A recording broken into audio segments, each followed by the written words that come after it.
प्रिय छात्रों, हम इस वीडियो में आपके लिए अति महत्वपूर्ण प्रश्न लेकर के आए हैं जिनको आप एक बार ज़रूर देखें। यहाँ पर देखिए लिखा हुआ केल्विन में तापमान होता है या केल्विन में तापमान कैसे निकालते हैं। तो अगर बच्चों सेल्सियस में तापमान दिया है, आपसे वो केल्विन में पूछ रहे हैं, तो इतना सा काम करना है आपको बच्चों। सेल्सियस में दिया है, माने कि 100 दिया है, जितना भी दिया हो तो सेल्सियस में तापमान वो देंगे आपको, उसमें 273 आप जोड़ देना तो आपका केल्विन में तापमान निकल आएगा। दाब माने प्रेशर, प्रेशर का बच्चों एसआई मात्रक क्या होता है? दाब का माने प्रेशर का एसआई मात्रक बच्चों पास्कल होता है, जिसको अपन पीए से दर्शाते हैं। बहुत इंपॉर्टेंट है, कई बार परीक्षा में पूछा गया है। घनत्व का मात्रक पूछा है आपसे। घनत्व का जो मात्रक होता है किलोग्राम प्रति घन मीटर होता है। घनत्व का मात्रक क्या होता है? किलोग्राम प्रति घन मीटर होता है। घनत्व को हम लोग डी से रिप्रेजेंट करते हैं, माने प्रदर्शित करते हैं। घनत्व माने डेंसिटी, इसलिए अपन इसको डी से दर्शाते हैं, स्मॉल डी से दर्शाते हैं। घनत्व माने डी बराबर होता है, घनत्व माने डी बराबर होता है द्रव्यमान बटे आयतन। द्रव्यमान माने स्मॉल एम बटे वी, एम बटे वी। अब जो द्रव्यमान है आपका बच्चों, ये द्रव्यमान जो है आपका माने स्मॉल एम है, तो द्रव्यमान का मात्रक भी आपसे पूछ सकते हैं। तो द्रव्यमान का एसआई मात्रक बच्चों किलोग्राम होता है। द्रव्यमान का मात्रक बच्चों एसआई मात्रक क्या होता है? किलोग्राम होता है। ये आयतन है आपका, तो आयतन को हम सभी जानते हैं लीटर में मापते हैं। आयतन माने वॉल्यूम माने भी।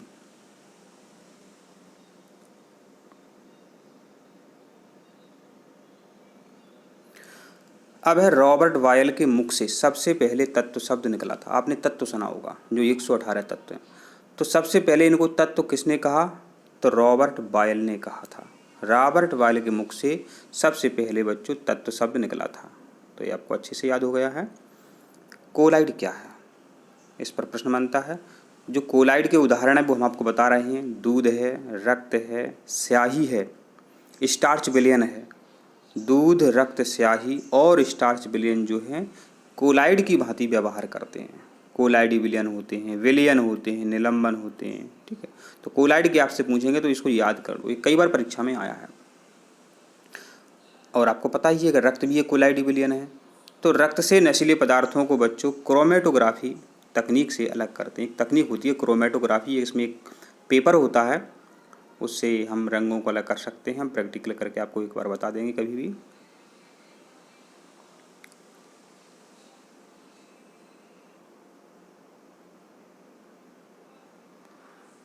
यहाँ पर एक थोड़ी जानकारी और है। जो 11 तत्व हैं बच्चों, आवर्त सारणी में 118 तत्व हैं, उनमें 11 तत्व जो हैं बच्चों कमरे के ताप पर गैसें हैं। उनमें जो 11 तत्व ऐसे हैं जो कमरे के ताप पर गैसें हैं, ये भी आपको ध्यान रखना है। मिश्र धातु जो होती हैं बच्चों समांगी मिश्रण होती हैं। यहाँ ध्यान रखना समांगी मिश्रण, जैसे कि पीतल है बच्चों, वो तांबा और जस्ते की समांगी मिश्रण है। पीतल तांबा जस्ते से मिलकर बनी होती है। यहाँ देखिए कोलाइडी जो कण होते हैं, कोलाइडी विलयन के जो कण होते हैं, उनका जो आकार होता है 1 नैनोमीटर से 100 नैनोमीटर के बीच होता है। जो कोलाइडी विलयन होता है उनमें जो कण होते हैं उनका जो आकार होता है 1 नैनोमीटर से 100 नैनोमीटर के बीच होता है।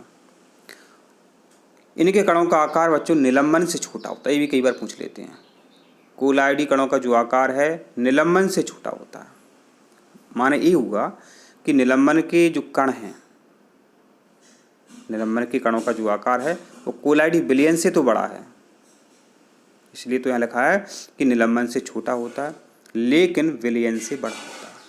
कोलाइडी कणों का आकार विलयन से बड़ा लेकिन निलंबन से छोटा होता है, याद रख लें आप ध्यान से। टिंडल प्रभाव कोलाइडी विलयन के द्वारा दिखाया जाता है, ये भी आपको यहाँ पर ध्यान रखना है। इसको आप प्रयोग करके भी इसको सीख सकते हैं। किसी कांच के बर्तन में एक कोलाइडी विलयन भरा हुआ है।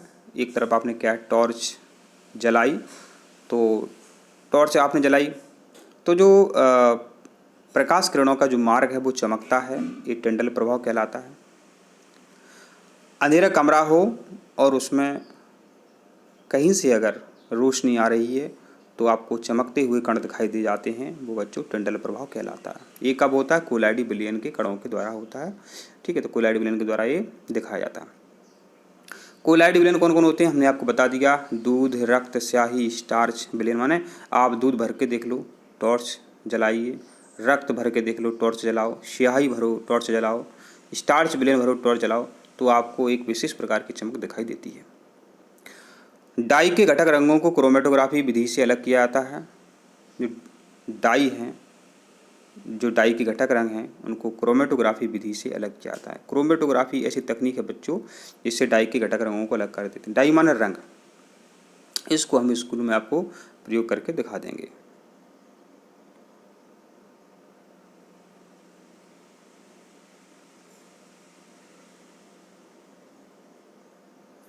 शुद्ध पदार्थ तत्व एवं यौगिक हो सकते हैं। पूछा जाता है कि तत्व क्या है? शुद्ध पदार्थ हैं। तो शुद्ध पदार्थ तत्वों के अलावा और कौन कौन होते हैं? शुद्ध पदार्थों के अलावा यौगिक भी हो सकते हैं। तत्व क्या है? एक ही प्रकार के परमाणुओं से बने होते हैं, इसलिए तत्व शुद्ध होते हैं। यौगिक क्या है? यौगिक तत्वों से बने होते हैं। यौगिक जो हैं तत्वों से बने होते हैं, इसलिए यौगिक भी शुद्ध होते हैं और तत्व भी शुद्ध होते हैं। दूध एवं फेस क्रीम में परिक्षेपित अवस्था द्रव होती है। एक गलत लिखा पर परिक्षेपित अवस्था द्रव होती है। इसको ऐसे याद रखना, नहीं तो भूल जाओगे। इसमें कई सारे उदाहरण हैं। दूध आपको कैसा दिख रहा है? द्रव दिख रहा है, वही परिक्षेपित अवस्था होती है। जेली आपको कैसे दिख रही है? द्रव दिख रही है, तो द्रव अवस्था हुई परिक्षेपित। मक्खन आपको कैसा दिख रहा है? मक्खन जो दही होता है वास्तव में आपको ठोस दिखता है, तो मक्खन में जो परिक्षेपण अवस्था है वो ठोस है। अब पदार्थ के एक मूल अणुओं का द्रव्यमान उसका मूलर द्रव्यमान कहलाता है। पदार्थ के एक मूल अणुओं का जो द्रव्यमान होता है वो वास्तव में क्या? उसका मूलर द्रव्यमान कहलाता है।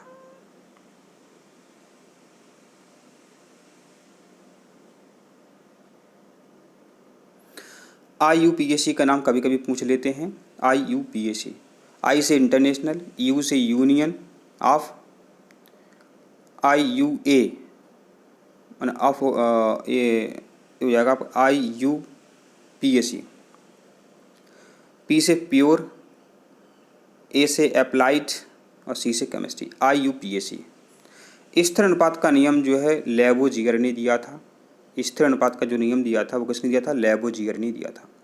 तत्वों के प्रतीकों का सुझाव बर्जीलियस नामक वैज्ञानिक ने दिया था। इस तत्व का प्रतीक किस प्रकार से बनाया जाए, ये बर्जीलियस ने कहा था कि ये सोडियम है तो उसका Na लिखो। तो ये सब बातें उन्होंने बताई थी बर्जीलियस ने। परमाणु द्रव्यमान को कार्बन 12 से मानक मानकर किया था। माने परमाणु का द्रव्यमान निकालना है तो किसी एक को तो मानक मानना पड़ेगा। मानक का मतलब ये होता है कि आपकी क्लास में कोई छात्र बहुत होशियार है, तो कोई आपसे कह सकता कि आप कम होशियार हो, इसका मतलब आपकी क्लास में और कोई होशियार है, तो उसको मानक मान करके अपनी बात कर सकते हैं।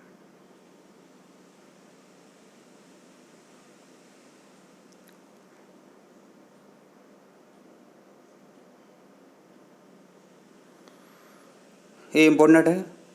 कैथोड किरणें मानक कैनाल किरणें, कैथोड किरणें मानक कैनाल किरणें धन आवेशित होती हैं, जिनकी खोज गोल्डस्टीन ने की थी। कैथोड किरणें मानक कैनाल किरणें धन आवेशित होती हैं, जिनकी खोज गोल्डस्टीन ने की थी। प्रोटॉन की खोज भी गोल्डस्टीन ने की थी। कई बार प्रश्न यहाँ से बनता है। सबसे पहले परमाणु मॉडल जे थॉमसन ने दिया था। सबसे पहले जो परमाणु मॉडल है इसको प्लम पुडिंग मॉडल भी कहते हैं, जे थॉमसन ने दिया था। इन्होंने ये कहा था जैसे तरबूजा होता है,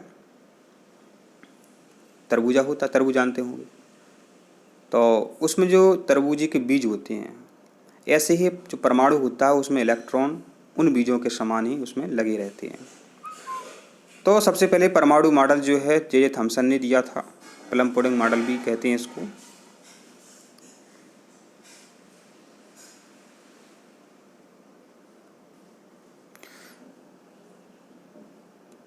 किसी भी परमाणु के बाह्यतम कोश में अधिकतम 8 इलेक्ट्रॉन हो सकते हैं। कोई भी परमाणु है उसका आप इलेक्ट्रॉनिक विन्यास लिखते हैं तो जो उसका बाहरी कोश है, जो बाह्यतम कोश में, उसमें सिर्फ 8 इलेक्ट्रॉन भी अपन भर सकते हैं। ऐसी उत्कृष्ट गैसें होती हैं 18वें समूह की, उन्हें निष्क्रिय गैसें भी कहते हैं, अक्रिय गैसों का समूह भी कहते हैं। उनके बाह्यतम कोश में बच्चों 8 इलेक्ट्रॉन होते हैं और वहीं से फिर आगे आवर्त सारणी है ही नहीं, समूह सिर्फ 18 पे ही खत्म हो जाते हैं। परमाणु त्रिज्या को नैनोमीटर में मापा जाता है। परमाणु त्रिज्या को किस में मापा जाता है? नैनोमीटर में।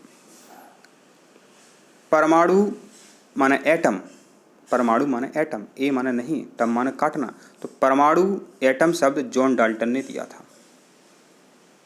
पहले के वैज्ञानिक मानते थे कि परमाणु को जो है विभाजित नहीं कर सकते, माने इलेक्ट्रॉन प्रोटॉन न्यूट्रॉन नाम की इसमें मतलब इसमें ना तो प्रोटॉन होते हैं ना इलेक्ट्रॉन न्यूट्रॉन, मतलब पहले कहते थे इसको विभाजित नहीं कर सकते। लेकिन बाद के वैज्ञानिकों ने परमाणु को विभाजित करके बता दिया कि इसमें इलेक्ट्रॉन प्रोटॉन न्यूट्रॉन होते हैं।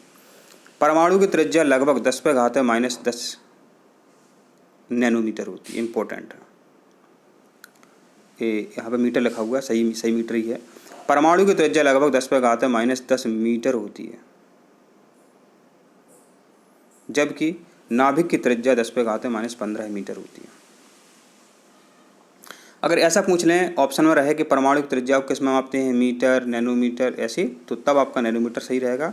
अगर वो मीटर में पूछे कितनी होती है संख्यात्मक मान, तो परमाणु की त्रिज्या 10⁻10 मीटर और नाभिक की त्रिज्या 10⁻15 मीटर। और जो रदरफोर्ड वैज्ञानिक थे उन्होंने नाभिक की खोज की थी अल्फा कण प्रकीर्णन प्रयोग से, ये आपको शायद जानकारी में है पहले से।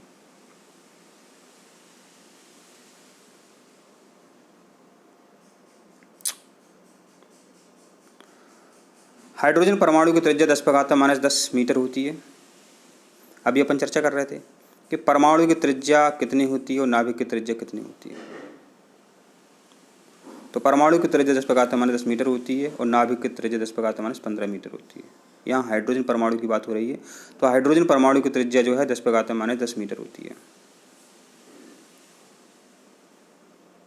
एक बार और देख लो आप, परमाणु की त्रिज्या 10⁻10 मीटर, हाइड्रोजन परमाणु की त्रिज्या 10⁻10 मीटर, इतना आप याद नहीं कर सकते हो, और नाभिक की त्रिज्या 10⁻15 मीटर होती है। कार्बन का परमाणु द्रव्यमान 12 है, माना परमाणु द्रव्यमान मापते हैं तो कार्बन 12 से ये पता लगाते हैं।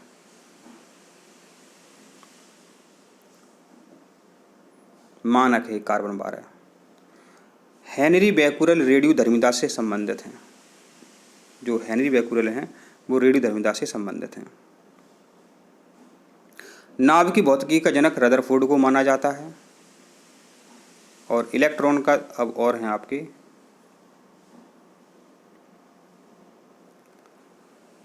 इलेक्ट्रॉन का द्रव्यमान हाइड्रोजन परमाणु के द्रव्यमान का 1/2000 गुना होता है। ये पूछ लेते हैं कि इलेक्ट्रॉन का जो द्रव्यमान है हाइड्रोजन परमाणु के द्रव्यमान का कितना होता है, 1/2000 गुना होता है।